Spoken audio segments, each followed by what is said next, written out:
here. We are, excuse me, I'm in transit. I was just coming from one meeting going to another, but wanted to make sure that we touch base and make sure that we continue what we've been doing with our block chat. We've been working with block clubs and organizations and community-based agencies and agencies that mean the community well, and that's really an important thing that we try to share information with about what's not just only going on with City Hall, but what's going on in the community.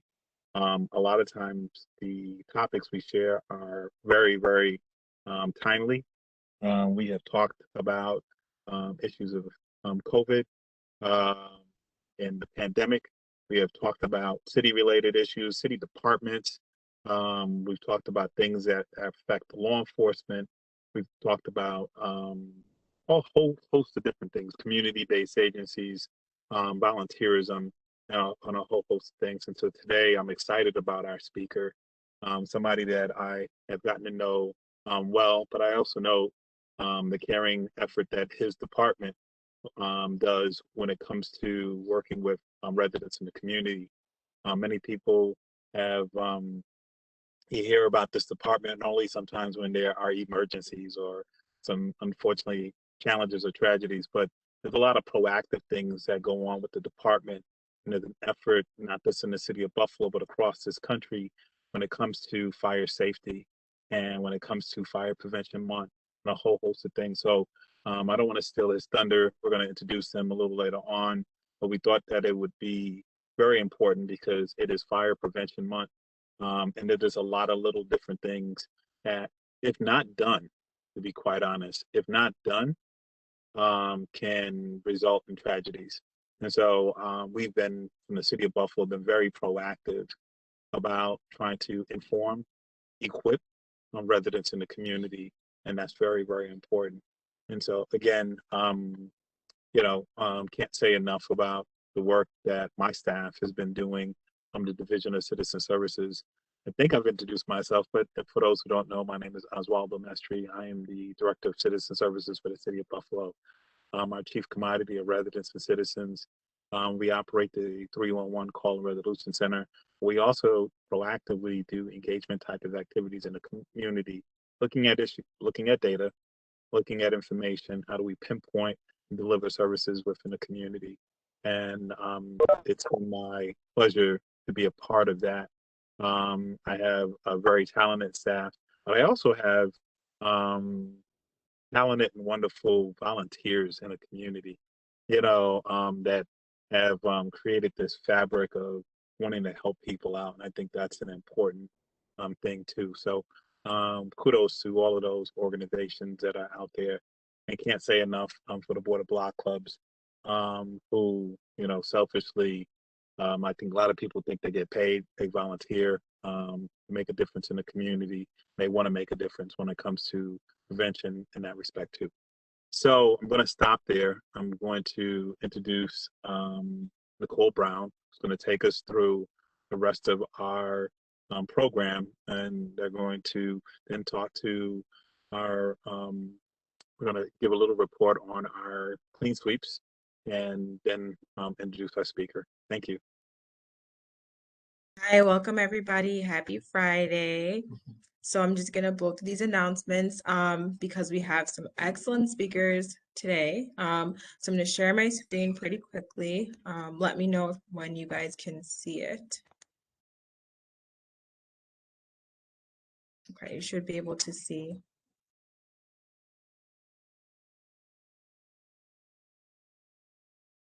Yeah, we can see. Okay. So as always, just a reminder that if you are unable to pay rent or know somebody who might need this, we still have the Emergency Rental Assistance Program. Visit standupbuffalo.com or call 211 for more information or assistance with your application. It is Fire Prevention Month, which is really exciting. So they're the Firehouse Open Houses, and there are a number of them tomorrow, Saturday, October 23rd, both in the morning and afternoon. So if you want to come out or know somebody, please encourage everyone to come out to these. And then, of course, there are free smoke detectors, coloring books, safety tips, and more. We also have the Crime Prevention Tree Planting Initiative. So this is a Zoom meeting, October 16th, 11:30 a.m., November 4th, 5th, and 6th. So if you want more details on this, you can please reach out to Ron Dixon. So he's head of the crime prevention, special project manager of crime prevention. So please reach out to him. I'll put his email in the chat box as well. So today is also a reminder that Saturday, October 23rd is National Prescription Drug Take Back Day. So there are different places where you can bring your unwanted or expired prescription drugs and dispose of them for free, and there are no questions asked as well. The BETC is having the re-entry job fair, which open to the public. There are companies participating in this event, and there are different positions that they are hiring for. This is Friday, October 29th in the morning, and it is at the Pratt Willard Community Center. And again, this information will be in the chat box. If you do want public service announcements, you can sign up for these alerts by texting Join Buffalo to 30890. And if you're only interested in parking updates, you can just text Join Parking Updates to 30890. This is especially helpful, obviously, as the weather is changing, so please do that. Every Sunday, there is the radio show with Mayor Byron Brown at 1 p.m. You can watch this on his Facebook, WUFO, or Power 96.5. And it's important you just find out a lot of updates on the city and different things that are going on. And it, again, hosted every Sunday at 1 p.m. The Division of Citizen Services is looking for vistas and accepting applications for vistas. So if you know anybody who would want to dedicate 1 year to serving their community, or you yourself are interested in this, please contact Director Mestre or myself. If you're looking to start a block club, you can contact the City of Buffalo and Erie County Board of Block Clubs. They have an email listed here, phone, and you can find them on Facebook and Instagram, and they respond right away. The African American Culture Center presents Oktoberfest. So this is an African dance and drum workshop, Friday, October 29th, Saturday, October 30th, and Sunday, October 31st. And you can purchase tickets at the African American Culture Center or online. And then there's a free community and parent roundtable talking about mental health and spirituality. This is Saturday, November 26th from 11 to 1. And there are doctors and other expert speakers that are going to address mental health and its impact on children and families. And this is in person at the Edison Street Community Church. And I can put the link in the chat box for these as well. If you know somebody that has a food business idea, the Community Table Entrepreneur Program is going to be sponsored by Duville. So they can apply today using the QR code or by calling Rachel Laster, and then her email is listed there. And they're looking for diverse candidates, and they will support the creation of 5 local food service businesses on the west side of Buffalo. Just a reminder as well, the 10-digit dialing begins Sunday. So if you live in the 716 area code, beginning Sunday, you have to use your whole 10-digit dialing to make local calls. So that was just a reminder that was put out. Tomorrow, October 23rd, is a conference focusing on the Fatherhood Flame, sponsored by the Buffalo Prenatal and Perinatal Network. And this is, you can attend this virtually or in person, and it's about family leadership, affirming marriage and employment. You can register online to attend this. And then the Nurturing Fathers program is in cohort 2, and it runs for 6 weeks on Mondays and Wednesdays from 6 to 8 p.m. It began Monday, and if you're still interested, please contact Terry CA. If you're a parent of a young parent or caregiver of a young child, on Wednesdays they have Celebrate Raising Children, 6 to 8 p.m., both in October and November dates. It's a via Zoom and 6-week series where you will meet other parents and caregivers and learn new ways to be a positive parent and caregiver. You can register online at the Parent Network, WNY.org, at their events section. If you're interested in e-biking still, you can visit the e-bike library. You do not have to rent a bike. You can borrow a bike, and you can find out more about this at esbcbuffalo.com. Again, still, if you're interested also in building a healthy lifestyle with a limited budget, you can join a virtual class every Tuesday. This runs from September 21st to October 26th, and you can join one or all sessions. Of course, there are also still the English conversation groups at 2 locations, one in Lackawanna, one in Amherst, on Wednesdays and Fridays, and they are free and open to everyone and sponsored by Literacy Buffalo Niagara. 2 upcoming events around Halloween time, Lovejoy's Halloween Parade and Party. So this, is a parade costume contest, prizes, candy, and it's open to all Lovejoy residents. Sunday, October 31st from noon to 3, and there are different time for the parade and prizes. And then there is a hat and gloves and candy giveaway. Can you mute that person? And they enjoy music, free food, candy, hat, gloves, and this is also this is the day before October 30th from 12 to 3 on Harrison Street. There's also the Trinidad Neighborhood Association Block Club, the first annual Fall Neighborhood Community Cleanup Day, Saturday, October 23rd, so this Saturday, 11 a.m. to 1 p.m., and this is sponsored by various organizations. There's also the Board of Block Club's general meeting on October 28th, 6:30 p.m. Westside Community Center. There will be guest speakers, including E4All and United Healthcare.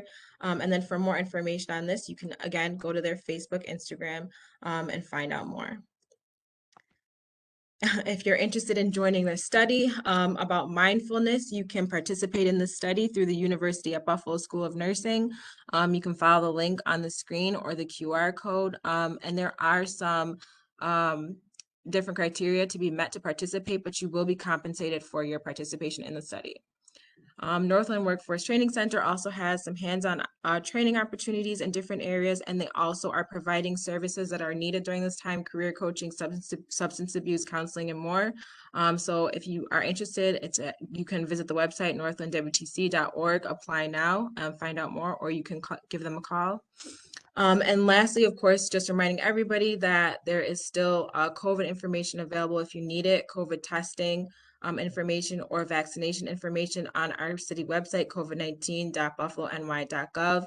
And there are maps and any other information that you might need to be connected to regarding COVID.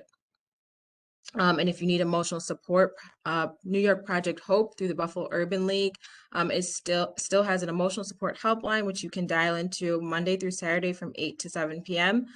Or you can email projecthope@buffalourbanleague.org, and it's free, anonymous, and confidential. And of course, lastly, just reminding everybody, especially during this time, to follow our social media, the Division of Citizen Services. We have a Facebook at Buffalo Citizen Services and at Buffalo 311. And we have an Instagram, which is also Buffalo 311. And if you do not follow Mayor Byron Brown, please do so. And his Facebook is at Mayor Byron Brown, and Instagram, Mayor Byron Brown 716 for timely updates. And so I'm going to pass this on to my colleague, Michael Smith. He is the Clean Sweep Coordinator, to talk a little bit about the Clean Sweep season. Thank you, Nicole. So, as you mentioned, I'm going to briefly just talk about Clean Sweep. What we've done this season is we have now visited a total of 4,344 residential homes, and I can never overstate just how amazing that is to be a part of this team, and that everyone has been able to offer these these residents their services. In the Fillmore and Lovejoy district, we had a double clean sweep this past Wednesday, and I'm proud to say that I followed up with a few of the residents just yesterday, and they're very happy with what we were able to do in the community. And I definitely connected them with a few more resources just to make sure that everybody is being taken care of. Next week, we are going into our last 2 clean sweeps. This is it. This is the end of the season.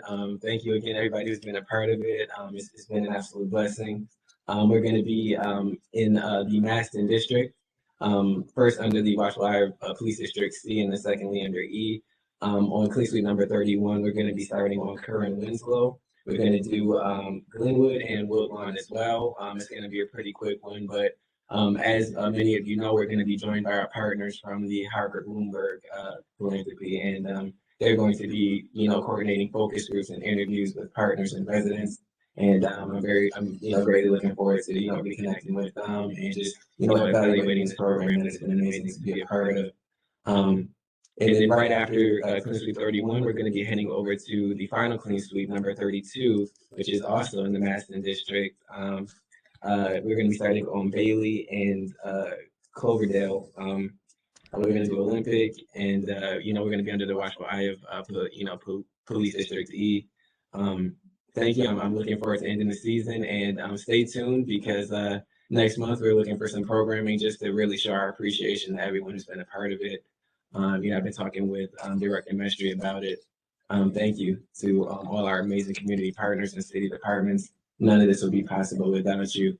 And without further ado, I'll pass it back to my colleague Nicole.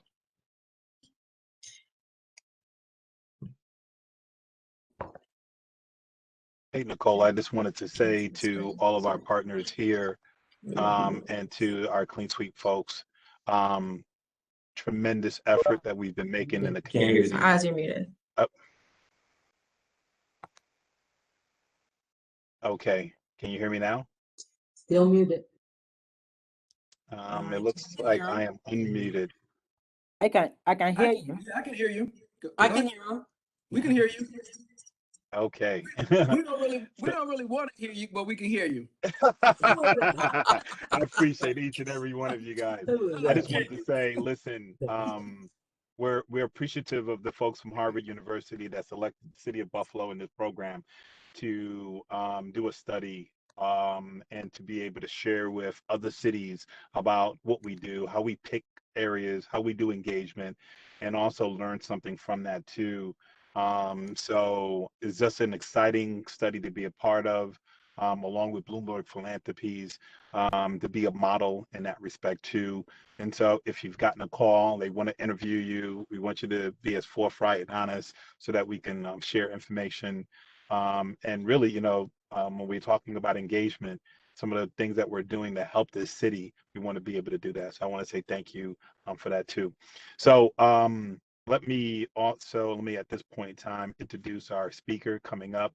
They're going to speak about their particular department. I kind of gave a brief overview a little bit about the Buffalo Fire Department. When we're talking about that, people just say, hey, that's just a regular department. In many cities, fire and police, they're the oldest department there is because of the need to make sure that safety is of hand and always paramount. You have individuals who have dedicated their lives to the art of not just fighting fires, prevention, and just service, to be quite honest, because many people don't know that the fire department is multifaceted, especially in today's age, right? You have to be mindful about what citizens' wants and needs are in terms of, again, not just issues of safety, but, as first responders. And it's very important. We understand the importance of that too. But it is Fire Prevention Month. And so we want to talk about ways that we can do things preventive. So the commissioner's here. He's also going to have a time where we do some question and answer. I may or may not be on, so I'm going to have Nicole and Mike handle the Q&A if you can. But again, let me introduce my good friend and colleague, Captain Ronaldo, and he's going to take us the rest of the way. I mean, did I just say Captain? Commissioner? Yeah, I get that all the time, Oswaldo, so no worries.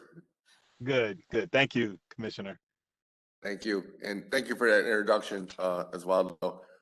Very happy to be here today, and thank you so much for the invitation.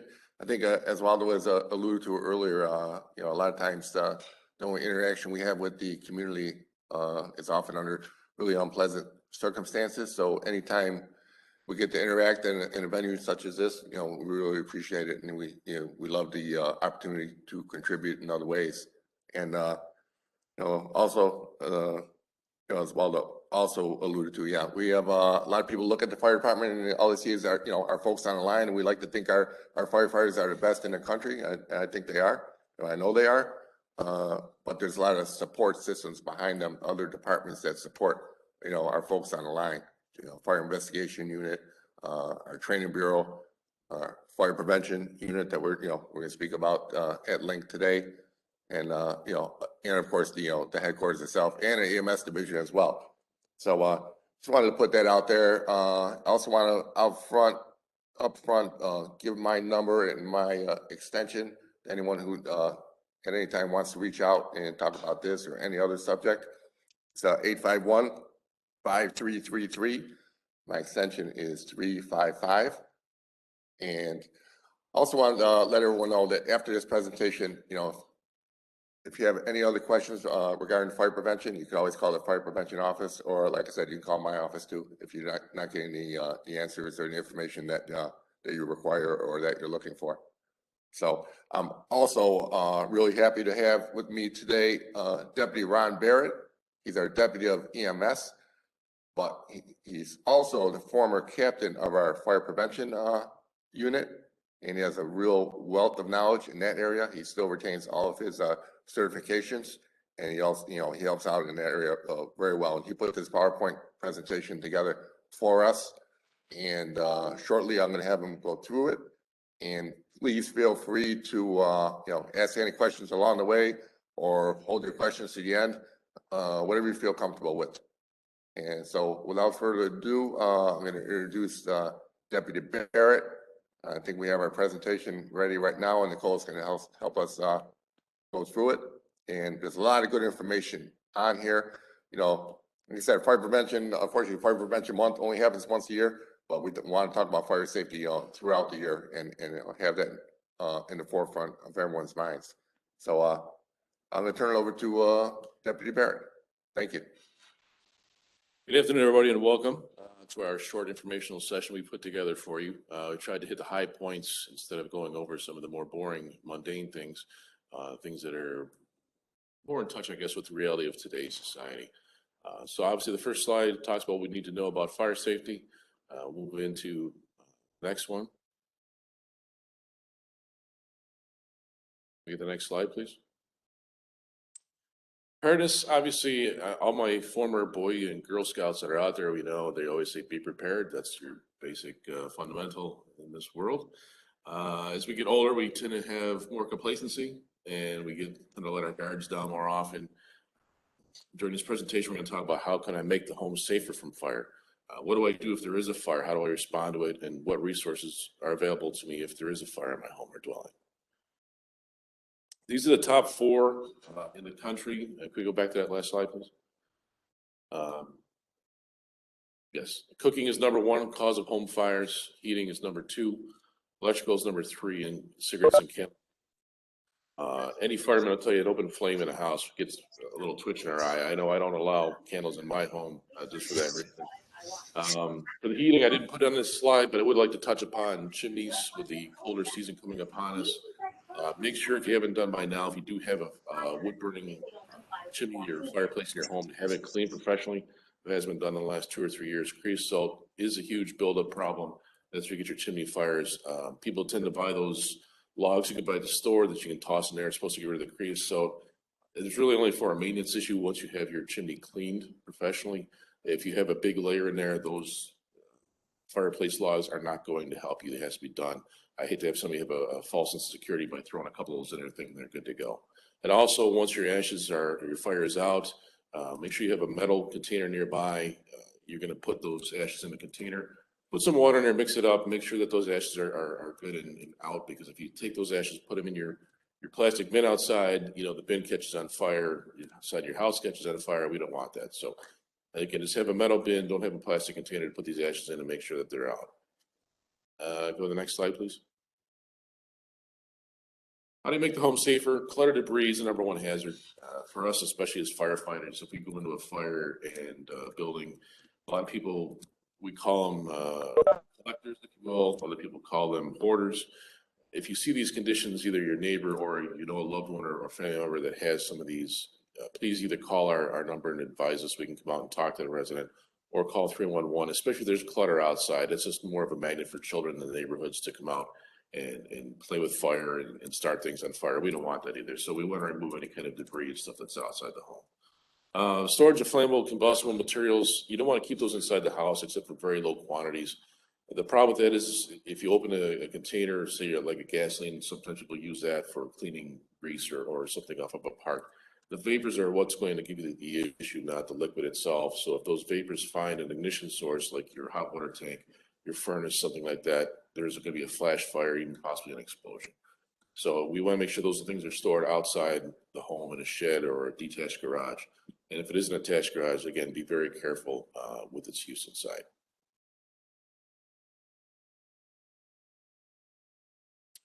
Obviously, as many know, this is not only Fire Prevention Month, but they had the week celebrated a few weeks ago.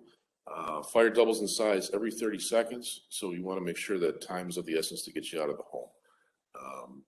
A lot of times, what we're going to touch upon in the next couple of slides, when, again, we're creatures of habit.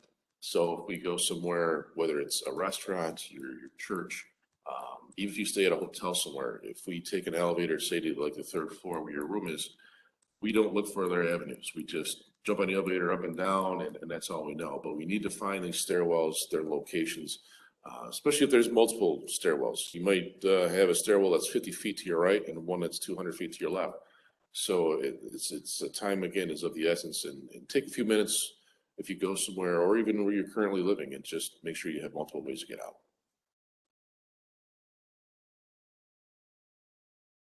Cooking safety, one of our big issues we have around Thanksgiving time, people like to use the turkey fryers.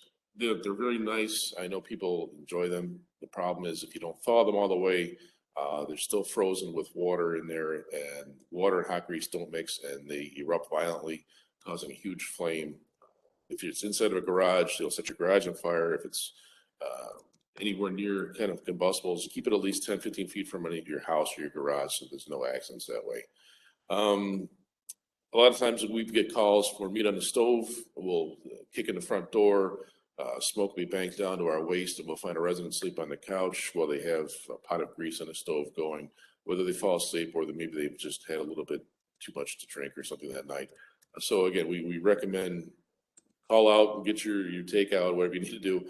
But if you're feeling sleepy or anything like that, please do not attempt to do any cooking.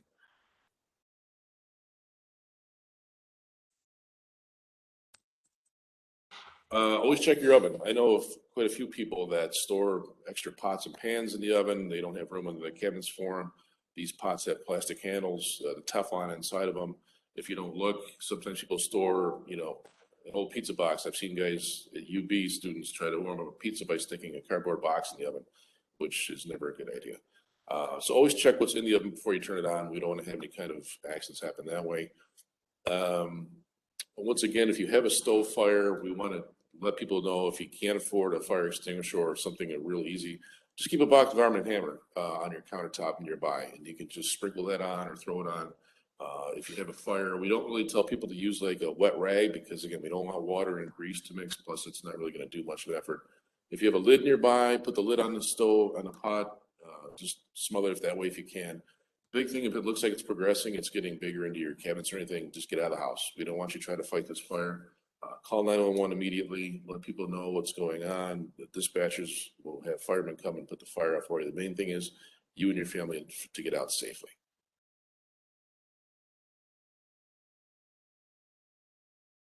Again, touch upon the creatures of habit thing about being comfortable. We had that fire, not we, but in Rhode Island about 10, 15 years ago. There was a station nightclub fire where everybody came in the front door. It was packed. There was a band playing. Some pyrotechnics went off, which ignited some of the soundproof membrane barriers at the ceiling level, causing a fire. People panicked, and instead of there was multiple exits all over the place in this nightclub, but everybody backtracked to where they came in because that's what we do. And I think over 100 people perished in that fire because of that. So once again, just take a few minutes.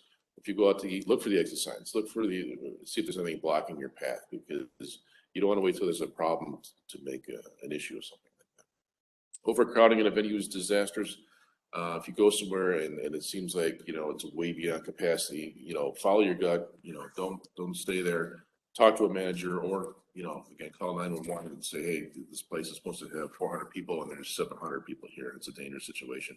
We can't take action if we're not aware of it. So we need your help to correct those issues. Smoke and carbon monoxide detectors, for the people that have the battery powered ones, if you look at the back, there's a manufacture date. The recommended thing is you don't go beyond 7 years from that date.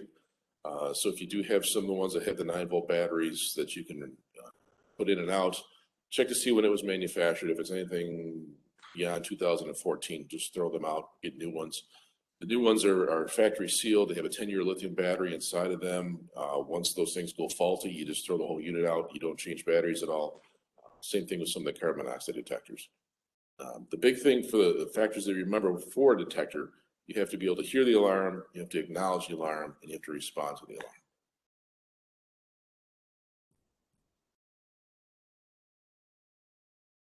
Next slide, please. As people get older, our hearing gets a little worse. Also, kids, they go to sleep with iPods. People have the TV on when they fall asleep in their bedrooms. The biggest thing is distractions like that. You can have an alarm going off, and you might think it's a TV, something like a movie going on or whatever. So if it's a lot of people have detectors just in their hallway outside their bedrooms, that's not good enough. You have to have one in your bedroom itself to get the sound that penetrates so that you can hear that. If you have hearing problems, or if you're renting an apartment and you talk to your manager, they can put a strobe light in your apartment. All these new apartments are equipped that they can wire this so that it's a visual aid as well as for the hearing aspect of it. Acknowledging alarm, we've all had small children, babies are crying, if you're in a dead sleep, REM sleep, they call it. Babies can be crying for up to 5 minutes before you finally hear the baby, and then you're startled, you're awake, and then you're trying to figure out what's going on. Same thing with a smoke alarm. It could be going off, and again, you have to acknowledge it. And studies have shown that kids in general, they will sleep through alarms. So it's always a good idea to have a test, like at around 10 o'clock at night when the kids are asleep. Just press the button, do a test, and see what happens. See if the kids wake up. Open the door, see if they're stirring, if they come out to you, what's going on. If they don't respond, there's obviously a problem. You want to correct that, and talk to your children about doing the test monthly so they can understand what that sound is and respond to that, or again, put something in their room so that they can hear it and respond also. Once you hear the alarm, you have to respond to the alarm. A lot of times, if we have high rises or multiple dwellings in apartment complexes, we tend to say, oh, it's the guy in 4B burning up something on his stove again. And we delay our response in moving and getting out of the building. That's a problem for us, because the one time that there is a fire and you assume it's just a meat on the stove call or something, or a defective detector, that's when we have the issues of people being trapped in buildings. So I know it could be a lot of times monotonous when you have the alarms going off over and over, but you have to respond in a way to at least verify. Open your door to the hallway, see if you smell smoke, see smoke. Just because you don't see it doesn't mean it's not happening somewhere in the building. So always try to head to an exit. Don't sit there and assume it's just a malfunction or something and everything's going to be okay.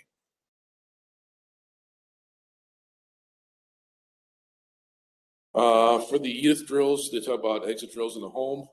Talk to your family, say, we're going to meet at this tree, or we're going to meet at the next neighbor's driveway. You want to let people know of this location, even your neighbors, so that they can look for you if that's your meeting spot, and say, this is where they're supposed to be. I don't see them, or I only see 2 of the 5 family members. Once you're out, try to find a firefighter to say, I'm out, the rest of my family's out, or I'm missing 2 of my family members. This way the fire department can make a more aggressive search for your family. And we don't want to risk firefighters as well, because if you're out, we're doing a needless search looking for you, that puts us in harm's way as well for something that's we don't have to. Once you're out, don't go into the house for anything, your belongings, things can be replaced. You can't. So again, just make sure you get yourself out. Don't waste time trying to collect things. Get out as soon as you can with the fastest way out of the house.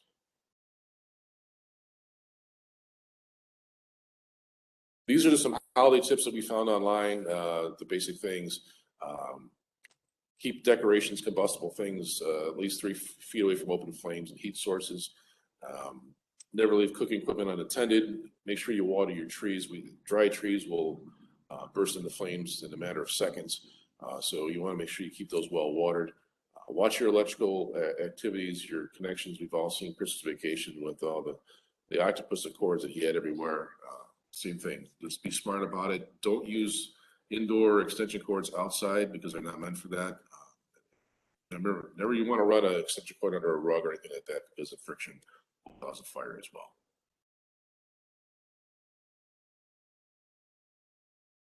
Okay, if you do have a fire in your house, there are things that we can help you. The Red Cross will provide shelter temporarily to get you someplace to sleep. cleanup crews and companies, the city does have connections. There are licensed operators. They can get you in contact with people that will board up your house, keep it from shelter or anything being stolen. Our fire investigation team will establish a cause. The report will be printed. You can request one to give to your insurance companies to help get any kind of losses back that way.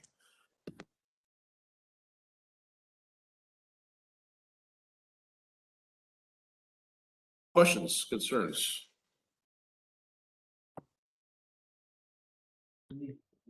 Great presentation. I'm sorry. No, hey, great presentation. A lot of good information on there. I'm trying to look in the chat. Are there any questions in the chat? We have a couple of questions actually that came in. Okay, why don't you go with them? All right. So first, at the beginning of the presentation, you mentioned that the chimneys need to be maintained and kept clean. I was wondering, is there an interval that, you know, someone for that time when I do have a house with a chimney, you know, that how often should that be cleaned to keep it as safe as possible? It's going to be dependent on your use. If you use a fire every night, your main heat source, that's something you want to do annually. If it's something where you do it, you know, recreationally every once in a while, just for ambiance or something, just again, just once in a blue moon thing, you might get away with every 2 or 3 years. So it's going to be dependent on your usage and what you're using actually burning. You don't want to stay away from like pine woods because of the sap. The sap will get into your chimney flues and stick even more, causing more creosote. So make sure you get some hardwoods and get some things like that. Okay, appreciate it, man. And then lastly, just one other question. You mentioned the cleanup crews for properties that, you know, have had a fire. When we did a clean sweep over on Millicent, we talked with a resident who said that she had an electrical fire in her basement. And I was wondering, do you perhaps have any like contact information that I can forward to that resident to, you know, make sure that she gets that taken care of? When we went through there was still like soot damage and things in the home. There are some contacts from Fire Prevention Office. The number there is 851-5333, extension 750. And they should have a list of licensed operators in the city that they can recommend to come out and do that on an emergency basis. Thank you. Appreciate it. There was another question in there from Ann. Ann mentioned something about, does the fire department come and check out and evaluate a home? I do know the fire prevention office, your office works very closely with building inspectors. All of this is prevention. And I know whether it's a fire personnel or a building inspector to take a look at it. I do know, and I think you mentioned this, and somebody mentioned about where you can get smoke detectors. Tomorrow, there's open houses everywhere, and you know, in all parts of the city. Maybe we can go over that a little bit. And at the open house, we will have smoke detectors there. People just have to kind of register, and I think there's a little raffle as well. And I think it's always good to know, if you're living in an area, where is your you know, your fire hall or those things too. I think a while back ago, I think at some point in time, Commissioner, we offered folks to get their blood pressure checked as well if they needed it. But maybe you could speak a little bit about that. Those things. Yes. Thank you. First of all, thank you, Deputy Mayor. You put together a really good presentation. A lot of really good information in there. And please feel free to share that PowerPoint presentation with whoever you would like to. You know, I think that's really important to get that out there. And I think at the end here, we'll put those list of open houses up again, so everyone can get a look at those. And just like Oswaldo said, first of all, our firefighters love having members of the community come by and visit the firehouse. And you know, once again, it's an opportunity to interact with you know, the folks that we serve, and that's what we're here for.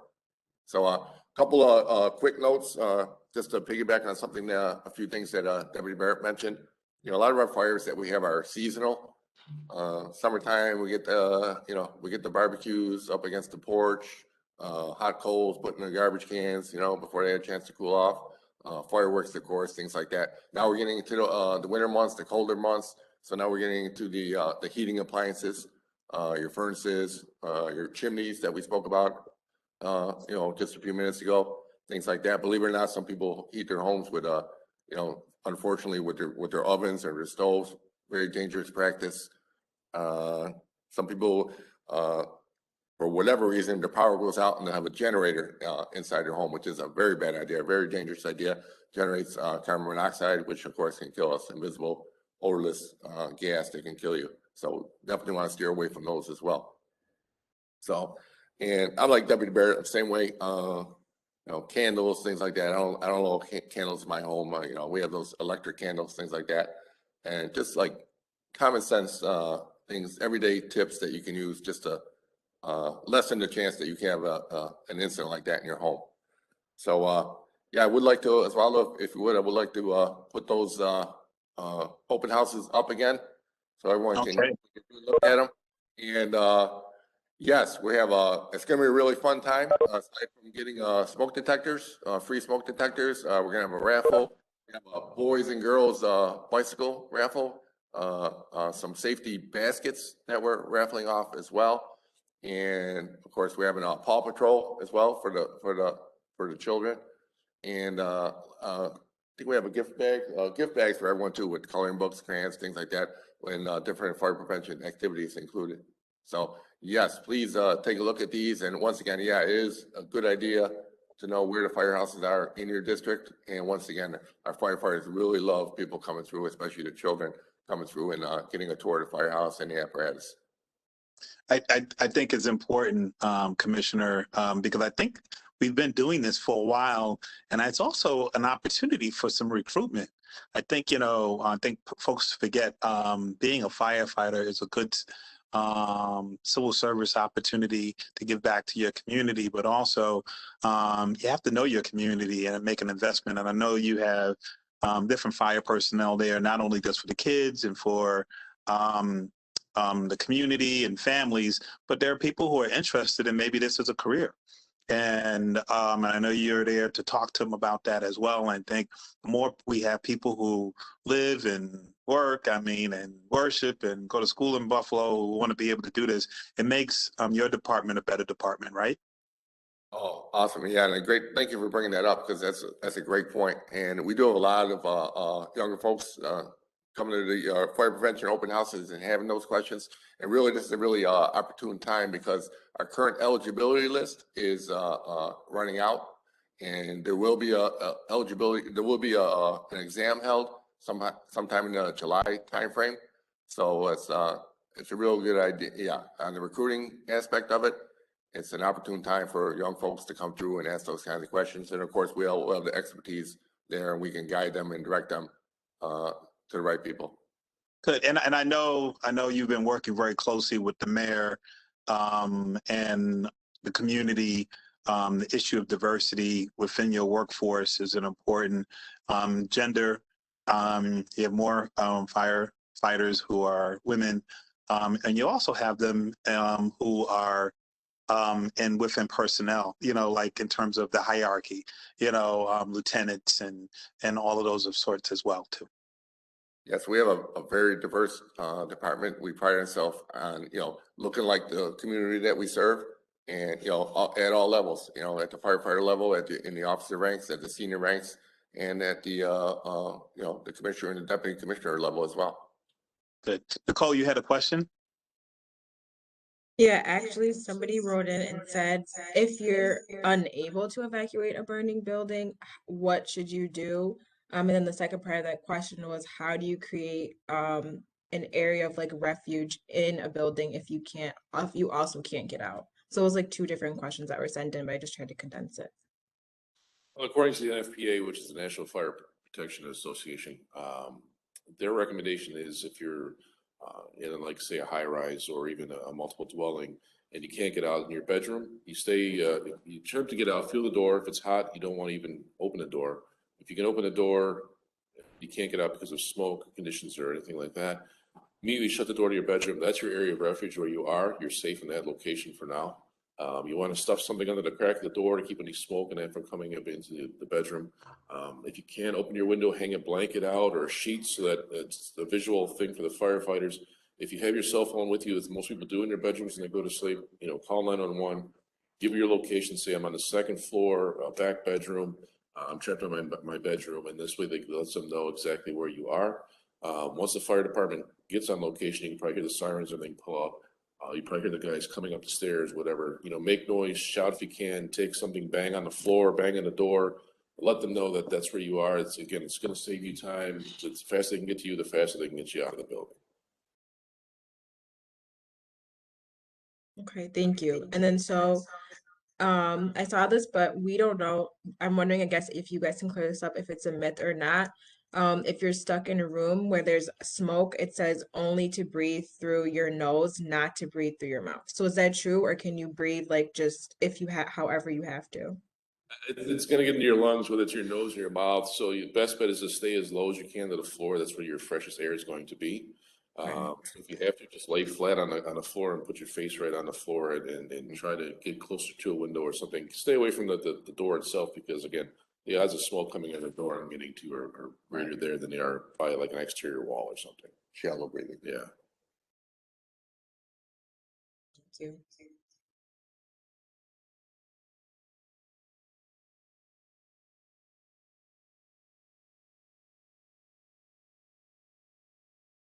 Hello. So we Hello. did get another question just now, and they just want to know, how many detectors do you recommend? Should it only be one in each room?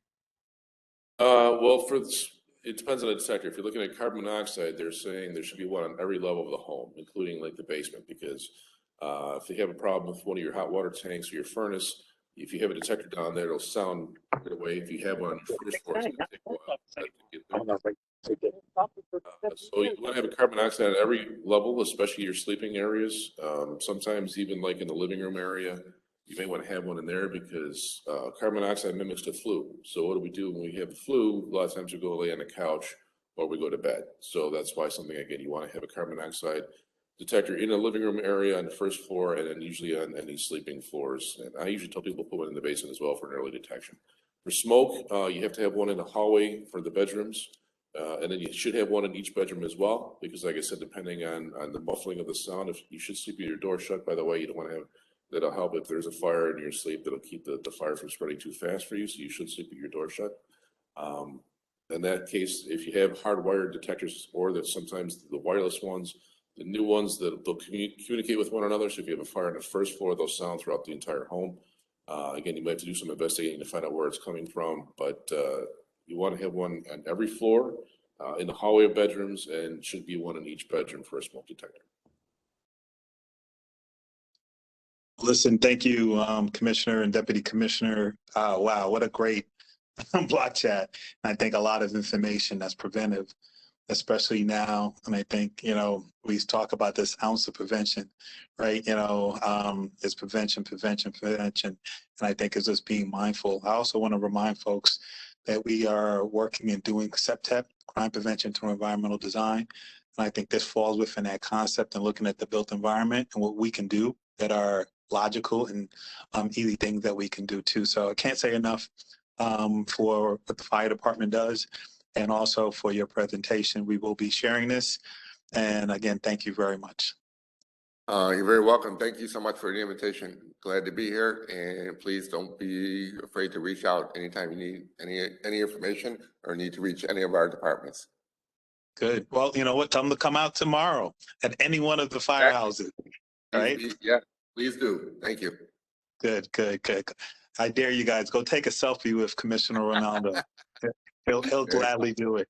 Sure. Let me bring my colleague, and not my colleague, you know what? Colleague, friend, someone who does a great job within this community, her organization, very selfless about it. I can say my partner, the president of the Board of Block Clubs, Debbie Lombardo. Hi, good afternoon, everybody. Thanks, Oz. That was very sweet. Hello to my team that's on here. I see Cortasia and I see Ellen. They're part of our board of block clubs, and we are looking forward to our last meeting. It will be next Thursday. It's the last general meeting for the year. Holidays are approaching, so it's a little bit difficult, and we want to be mindful of everybody's holidays with their family. It's very important, especially, you know, going through COVID and everything. We want to make sure we spend all that time with our families. Hey, Ellen, don't forget to share your flyer to the BOBC so that we can get it out there. I didn't see it on our page. I saw it here, but not on my page. Come on, girl, get it out there. I shared it. All I right. did. Okay. So other than that, great presentation. I'm thinking that maybe come the new year, we should have our fire department come and speak at the Board of Block Clubs general meeting. I think that everybody would love to hear this information that didn't have a chance to be here today. I can't thank Oz and his team enough for always sharing the flyers that we put out about our meetings, about the agency I work for. You guys are such a great group of people. Michael, I want to say a special thank you to you. Great job on the clean sweeps. I'm going to miss it. We always have so much fun, but you know, that's okay. We'll get together one more time, November the 5th. So we'll work on that with everybody. And again, on behalf of myself and my board, I can't thank everybody who reaches out to us. We have gotten so many new boards, Black Club started, and my team is wonderful. They've been going out every week. I was at a meeting last night at the Valley Center, met a great group of people, gave them the application. So you know what, keep doing the work that we're doing. Everybody here does a great job with what they do in the community and sharing their information. And for me, it's been a wonderful, wonderful ride, and I'm hoping to continue this ride and take that big wave and do more coming in 2022. Oz, thank you so much for being a friend to the BOBC as always. You know, you're a good listener and you give a helping hand. And again, I can't say enough about my team. They are phenomenal, and I can't do what I do without them. So that's it for us. Nicole, thank you for sharing as always.